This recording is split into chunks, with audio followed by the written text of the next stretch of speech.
Uh-oh, spaghetti-o. What is our project today? I've got my nail bag out. I've already got some measurements written down. I've got my tape measure out. And I need to do something with some storage underneath this bed. And today is the day to do it. Now, I've got some storage bins under here already, but they're really super hard to get out. Let me see if I can get this one here. See, I gotta push down on it, down tight to the carpet, and then pull it out. Look at that. Ooh. And see, we've got storage stuff under here, and we've got them in these long bins like that. I've got one there, one over here, one here, actually 5 along this side, and then I butted them end for end, so we've got 10. Can you believe that? We've got 10 of these under there, and they have different ones at the store and stuff. But see, when I went to the store, I measured these, and I think they were 6 inches. They were 6 inches, and I measured on the bed. And are all bed frames created equal? No, well, no, they're not. And see, when I measured this one, I've got 5.5 inches now, but initially when I measured it, I had close to 6 inches, maybe 5 and 7/8 or so. And see, over time, we had just put this bed down on top of the carpets, new carpet, new pad and all that kind of stuff, and I was able to fit them under there. A little bit difficult, but not as hard as they are now, my word. And that's because over time, your bed frame is going to sink into your carpet and your carpet pad. Now see, here on the front, it's just a round goodie. On the back is a, you see that one down there?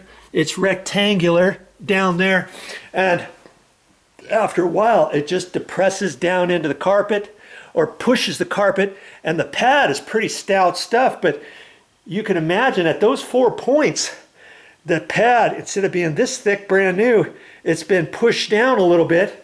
And over time, since we put these in here, a few months go by, and over time these settle down just a little bit. And now they're super hard to get in. And see, I told you I had 10 of those, and because this is a king bed, they all fit in here nicely. Now, if you have a queen bed, let's just show you. Let's just show you on this queen bed.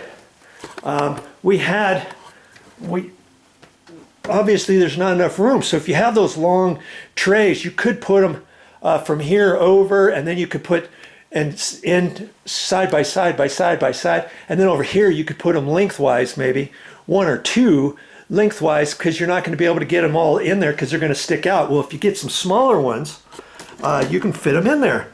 And I'll just show you here real quick. And we got these at Walmart. And see, this bed frame is a little bit higher. See here? They're not as long, right? She's got all kinds of candles in here. She probably doesn't even know all this stuff is in there.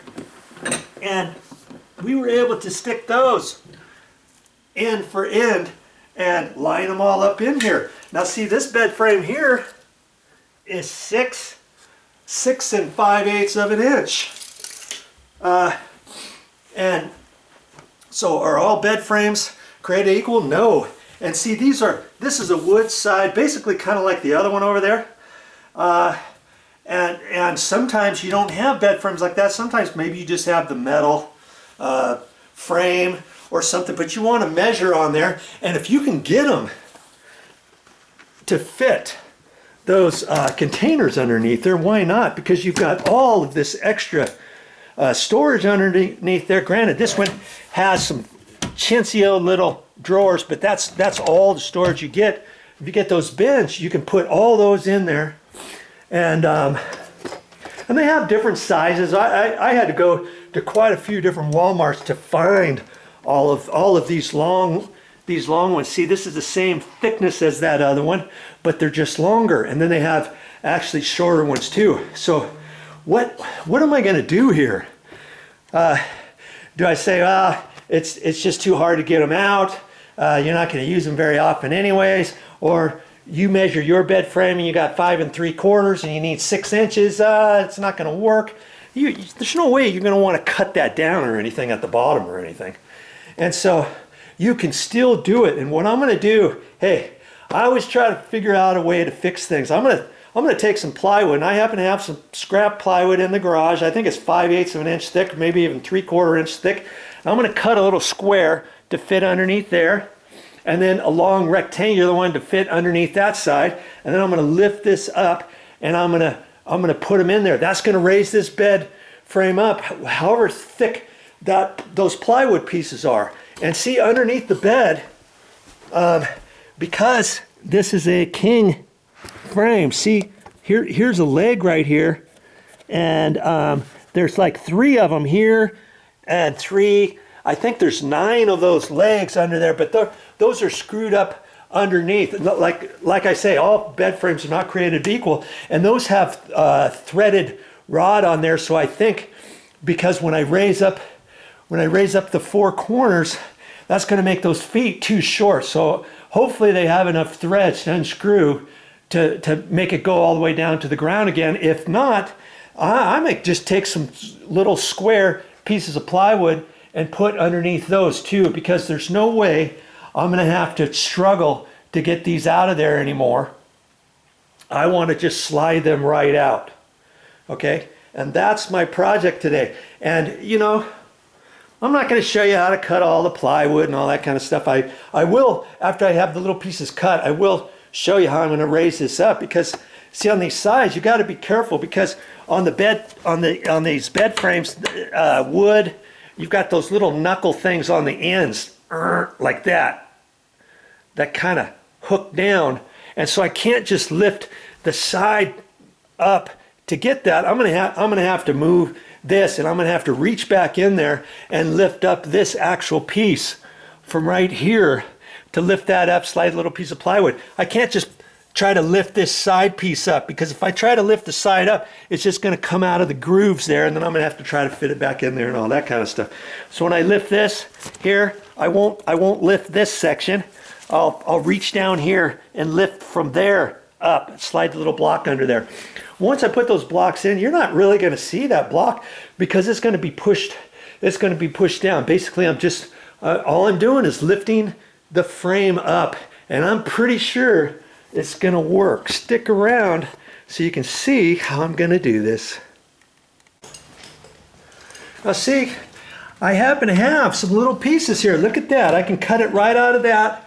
And see these extra pieces here? I got those when I was when I demoed this countertop before we put this quartz countertop in here. Remember? If you've been watching all my my videos on this condo rehab, you will have seen that this was black tiles with concrete mortar underneath, with what did it have? It had chicken wire underneath that, and then it had all of that plywood underneath there, and I was able to save that plywood, and I saved it all.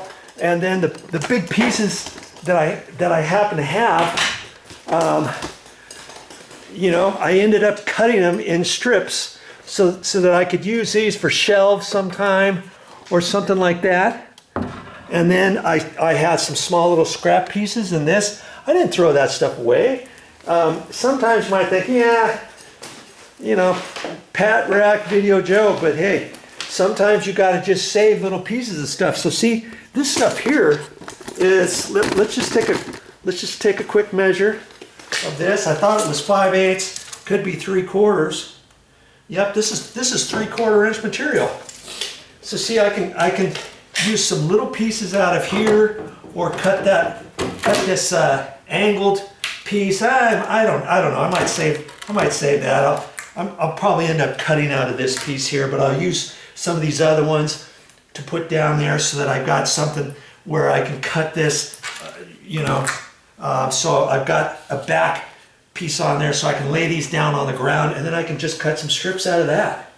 That's what I'm gonna do right there.